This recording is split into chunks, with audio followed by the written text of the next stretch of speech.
यही तेजस्वी प्रसाद यादव जी की सोच है। ई फॉर इनकम कहने वाले व्यक्ति ये नौकरी पैदा कर रहे हैं जी। ये महाशय बिहार के 14 लाख जॉब को 2,97,00,000 पे ले जाएंगे, तभी 21 गुना का लीप ले लेंगे। तो वही बात हो गई ना जो लोकसभा चुनाव के पहले मिस्टर राहुल गांधी कहते थे, नौगज गरीबी एक झटके में मैं खत्म कर दूंगा। जुलाई से बहनों के खाते में 25-25 हजार रुपए जाने शुरू होंगे, गरीबी खत्म। जो कांग्रेस पार्टी 60 साल में गरीबी नहीं खत्म कर पाई, लोकसभा चुनाव में राहुल गांधी जी गरीबी खत्म कर रहे थे झटके में 25,000। 3 गुना भी बढ़ जाए तब भी 42 लाख नौकरियां हो जाएगी। आप यहाँ पर सीधा 3 करोड़ करने की बात कर रहे हैं, वो भी 20 महीने के भीतर।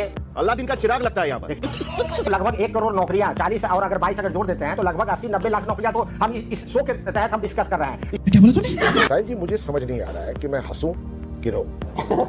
और जो नेता प्रतिपक्ष हो, पार्टी के लीडर हो, वो स्कूल पास तो होनी चाहिए। गजब बेइज्जती है। कुछ गणित का थोड़ा सा आगे बढ़ाकर आप सीधे वीडियो के मेन भाग पर पहुंच सकते हैं। प्लीज चैनल को सब्सक्राइब करिएगा। इस चैनल पर के जो रिएक्शन रहते हैं इस चैनल पर आपको मिलेंगे। मैं मिलता हूं वीडियो के लास्ट में आपको। प्लीज वीडियो को देखिए, अपने कमेंट पे सुझाव दीजिए, चैनल को सब्सक्राइब करिए। देखिएगा तो उनका जो पॉलिटिक्स था, पढ़ाई, दवाई, कमाई, सिंचाई, सुनवाई और कार्रवाई वाली सरकार वो चाहते थे।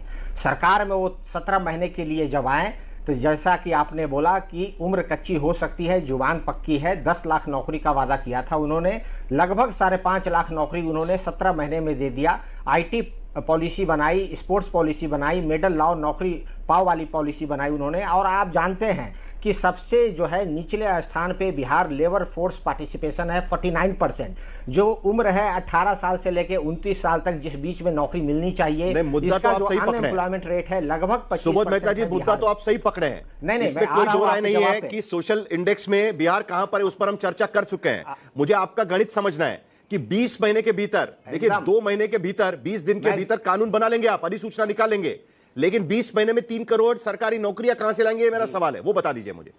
15 लाख 14 लाख से 3 करोड़ का जंप कहां से लाएंगे? वही मैं बता रहा हूं आपको। बोल वही आपको बता रहा हूं। देखिए 4 लाख करोड़ तो पिछले 5 सालों में रिटर्न कर दिया है बिहार सरकार ने, भारत सरकार को बिना काम किए हुए। अब देखिए नौकरियां कहां से आएगी। हम जानते हैं कि पूरा देश जो है सर्विस सेक्टर आधारित ये इकोनॉमी चल रही है इस देश में। बिहार में भी जो यंग जनरेशन है, ये यंग जनरेशन सर्विस सेक्टर नौकरी कर रही है, करना भी चाहती है। ठीक है, समझिए। अब देखिए जहां पर एक सरकार जब आती है तो सर्विस सेक्टर को ही एनलार्ज करने की बात करती है, लेकिन साथ साथ जो हमारी जो पॉलिसी है इसके साथ साथ देखिए एग्रीकल्चर सेक्टर को हम जो है एनहांस करेंगे, मैन्युफैक्चरिंग सेक्टर को भी हम एनहांस करेंगे।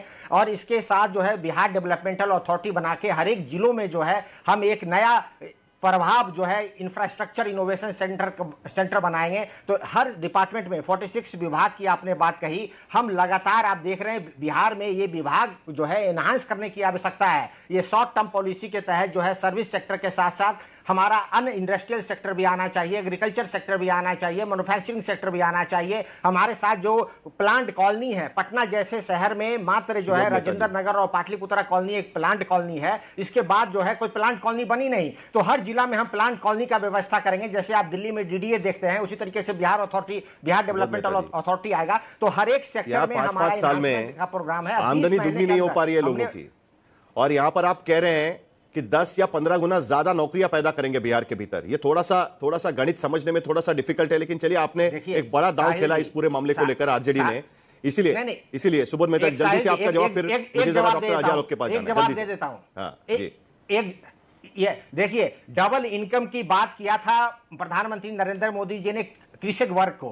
डबल इनकम जरूर हो सकता था, लेकिन ये डबल इनकम करना नहीं चाहते। हमारी इंटेंशन एकदम क्लियर है। हमने जितने भी सेक्टर हैं उसको इनहांस करने की बात है। डेमोक्रेटिक डिसेंट्रलाइजेशन के तर्ज पर ही यहाँ पर इकोनॉमिक डिसेंट्रलाइजेशन हम करेंगे। यही तेजस्वी प्रसाद यादव जी की सोच है। अच्छा, इंटेंशन और रियलिटी में हमेशा फर्क होता है, और इसीलिए सरकार में जब नहीं होते हैं तब, और सरकार में आने के बाद जब डिलीवरी का वक्त आता है तब उसमें हमेशा फर्क देखा जाता है। और ये सिर्फ बिहार की बात नहीं है, हर राज्य में, हर राजनीति में हमने इस बात को देखा हुआ है। लेकिन डॉक्टर अजय आलोक एक बड़ा दिलचस्प दांव खेलते हुए यहां पर नजर आ रहे हैं। वो कह रहे हैं कि बेरोजगारी भत्ता आप दे रहे हैं 20 से 25 साल के युवाओं को। यहां पर तेजस्वी यादव आकर कह रहे हैं हम तो सीधा नौकरी दे देंगे, सरकारी नौकरी, वो भी यानी पूरी तरीके से सुरक्षित नौकरी। अभी मजा आएगा ना। साहिल, आप भी इतने दिन से पत्रकारिता कर रहे हैं, अभी सब देश देख चुके हैं, प्रदेश देख चुके हैं। एक ऐसा नेता जो बार बार कहता है विजन क्या है, विजन क्या है, मुझे लगता है इनको अपने विजन को रिवीजन करने की जरूरत आ गई है। ई फॉर इनकम कहने वाले व्यक्ति ये नौकरी पैदा कर रहे हैं जी। एक छोटा सा डेटा मैं भी देता हूं आपको। 22 मिलियन जॉब्स हैं पूरे स्टेट गवर्नमेंट के पूरे हिंदुस्तान में। 22 मिलियन मतलब 2 करोड़ 20 लाख। 40 लाख जॉब हैं सेंट्रल गवर्नमेंट में, 2 करोड़ 60 लाख। ये महाशय बिहार के 14 लाख जॉब को 2 करोड़ 97 लाख पे ले जाएंगे। मैं 3.5 करोड़ नहीं बोलता हूँ, 209.97 फैमिली इसलिए बोल रहा हूँ क्योंकि इन्हीं के सर्वे का रिपोर्ट है। मतलब ये 21 गुना का लीप ले लेंगे 20 दिन के अंदर। गजट अधिनियम ले आके अधिनियम 20 दिन के अंदर लाएंगे और 20 महीने के अंदर डिलीवर भी कर देंगे। कौन है ये लोग? ये तो वही बात हो गई ना जो लोकसभा चुनाव के पहले मिस्टर राहुल गांधी कहते थे, गरीबी एक झटके में मैं खत्म कर दूंगा। जुलाई से बहनों के खाते में 25-25 हजार रुपए जाने शुरू होंगे, गरीबी खत्म। जो कांग्रेस पार्टी 60 साल में गरीबी नहीं खत्म कर पाई, लोकसभा चुनाव में राहुल गांधी जी गरीबी खत्म कर रहे थे एक झटके में 25 हजार। हुआ नतीजा क्या? रिजल्ट आया 3 तारीख को, लाइन लग गई लखनऊ में बुर्काधारी महिलाओं की, हमारे पैसे कहाँ 8 हजार रुपए। अरे मतलब आप कुछ भी बोलेंगे आए बाएं शाएं। जब चुनाव जान रहे हैं कि हार रहे हैं बुरी तरह से, तो कुछ भी मैं तारे तोड़ के लाके दे दूंगा। अब बिहार की जनता मूर्ख नहीं है, मूर्ख नहीं है। वो जानती है क्या फीजिबल होता है और क्या पॉसिबल होता है। ये सब बात बोल के अपना मजाक उड़वाने की जगह कुछ कंस्ट्रक्टिव काम करते। पहले मजाक बनवाया अपना वोट चोरी। आज बताइए 5 दिन बचे हुए हैं, चुनाव आयोग में एक कंप्लेन नहीं गया वोट चोरी के लिए। माफी मांगेंगे कान पकड़ के दोनों। 16 दिन तक बिहार के लोगों को झूठ मूठ कर रोड पे अपने साथ अपने समर्थकों को दौड़ाया, वोट चोरी, और एक कंप्लेन नहीं किया चुनाव आयोग में अभी तक वोट चोरी का। उसी तरह अभी 3 करोड़ नौकरी हम ले आएंगे, हवा में लगा हुआ कि ले आएंगे। चलिए सुबोध मेहता जी, आप प्लान समझा दीजिएगा। नौकरी की स्टेटस मैंने आपको देखिए बता दी। अजय आलोक को भी भरोसा नहीं हो रहा है कि इतना 21% जंप। सेकंड देखिए, जो तेजस्वी जी ने कहा कि 10 लाख नौकरी देंगे, ये क्या कहते थे सदन के अंदर कि रांची के जेल अपने बाप के यहां से लाओगे? उन्होंने दिया कि नहीं दिया? आप देखिए जो कैग का रिपोर्ट है, कैग के रिपोर्ट में लगभग 60% तो हेल्थ डिपार्टमेंट में आपका नौकरी बची हुई है, आपके एजुकेशन डिपार्टमेंट में नौकरी है, आपके एग्रीकल्चर डिपार्टमेंट में नौकरियां बची हुई है। हम लगातार कह रहे हैं कि हम इनोवेशन सेक्टर के साथ साथ इंडस्ट्रियल सेक्टर को एनहांस करेंगे, एग्रीकल्चर सेक्टर को करेंगे, मैन्युफैक्चरिंग को करेंगे, सर्विस को करेंगे। आप अरे इंडस्ट्रियल सेक्टर, एग्रीकल्चर सेक्टर आप जो कह रहे हैं, देखिए झूठ क्यों बोलते हैं इतना? तर्क बात करिए ना बड़े भाई तर्क।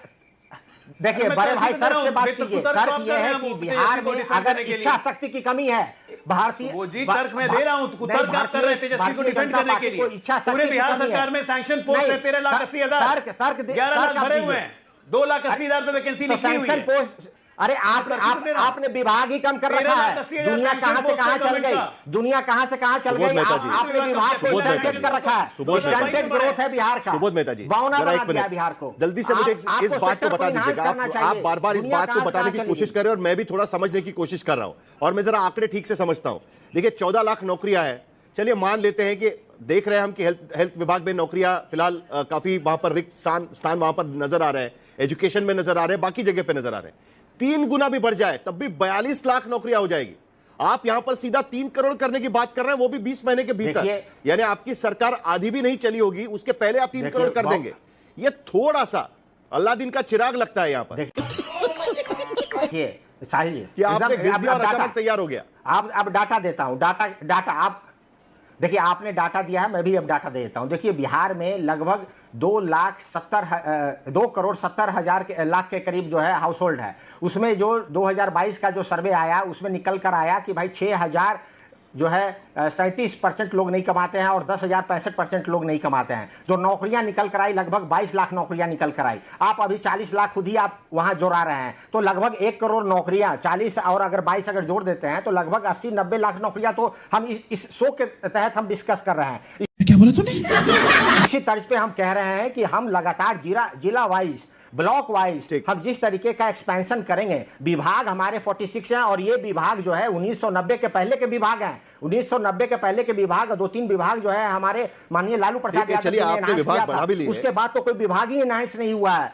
दुनिया विभाग के साथ साथ मैं कह रहा हूं कि जो हमारे जो कैपेबिलिटी है, जो हम जो है यूथ की कैपेबिलिटी है, यूथ की पवन वर्मा भी कुछ इंटरव्यू करना चाहते हैं, लेकिन उससे पहले मुझे राजीव रंजन जी के पास भी जाना है। अजय आलोक जल्दी से आपका रिपोर्ट है। साहिल 10 सेकंड। साहिल मैं बता देता हूं, मैं आप चाहता हूं कि आपके दर्शक सुन लें कि जो व्यक्ति ठीक से हिंदी और अंग्रेजी नहीं बोल पाता हो वो 3 करोड़ नौकरी पैदा करेगा। फराटेदार नहीं बोल, फराटेदार 8वीं की कक्षा तक बच्चों को। अरे क्लिप दूसरा कोई क्लिप शुरू कर देगा। हम बड़े अच्छे मुद्दे पर चल रहे हैं आज की स्थिति में। और इसी मुद्दे पर आप नंबर दीजिए, आंकड़े दीजिए, इसी पर हम बात कर लेंगे। कुछ नहीं है। इनको हिंदी और अंग्रेजी बोलने, इनको हिंदी और अंग्रेजी बोलने नहीं आता है। ये विभाग बढ़ा देंगे, ये इंडस्ट्रियलाइजेशन कर देंगे, ये 20 महीना में 14 लाख नौकरी को 3 करोड़ नौकरी कर देंगे। अरे हम लोग कहां समय बर्बाद कर रहे हैं? कुछ और बात करते तो अच्छा भी रहता। बात तो सही है। इनको एक ही काम आता है, मुरेठा बांध के अराजकता फैलाना, मुसलमान यादव करना। पवन वर्मा आप कुछ इंटरवीन करना चाह रहे थे, जरा रुकिए सबको। क्यों बोल रहा है पवन वर्मा, आप जो है सही तरीके नौकरी का मुद्दा आप भी बार बार उठाते रहे हैं। इंडिविजुअल, क्या आपको इस गणित पर भरोसा हो रहा है? को जरा चुप करा दें तो। चलिए 1 मिनट, पवन वर्मा जल्दी से आपकी प्रतिक्रिया भी। साहिल जी, मुझे समझ नहीं आ रहा है कि मैं हंसूं कि रो। तेजस्वी जी ने आज जो कहा है उससे मुझे कभी कभी लगता है कि ये अनिवार्य तो नहीं है, पर जो नेता प्रतिपक्ष हो, एक पार्टी के लीडर हो, वो कम से कम स्कूल पास तो होने चाहिए। अंग्रेजी हिंदी बोले ना बोले, पर स्कूल पास तो होने चाहिए। गजब बेइज्जती है। कुछ गणित का थोड़ा बहुत ज्ञान तो होना चाहिए। अब जो उन्होंने आज कहा है उससे 2 निष्कर्ष निकलते हैं। या तो वो बिहार की जनता को पूरी तरह बेवकूफ या बुड़बक मानते हैं, या राजनीतिक हताशा से उनकी मानसिक स्थिति पूरी तरह से मूर्छित हो गई। क्योंकि वादा आप निभाए ना निभाए, कम से कम ऐसा वादा करें जिस पर कुछ थोड़ा सा लोगों को एतबार हो सके। आप कहते हैं कि अभी आपके आंकड़ों ने भी बताया, हम हर परिवार में एक सरकारी रोजगार देंगे। दोस्तों ये वीडियो यहाँ पर होता है खत्म। प्लीज चैनल को सब्सक्राइब करिएगा और अपने सुझाव दीजिएगा कि हम अपनी वीडियो में क्या सुधार कर सकें। जय हिंद।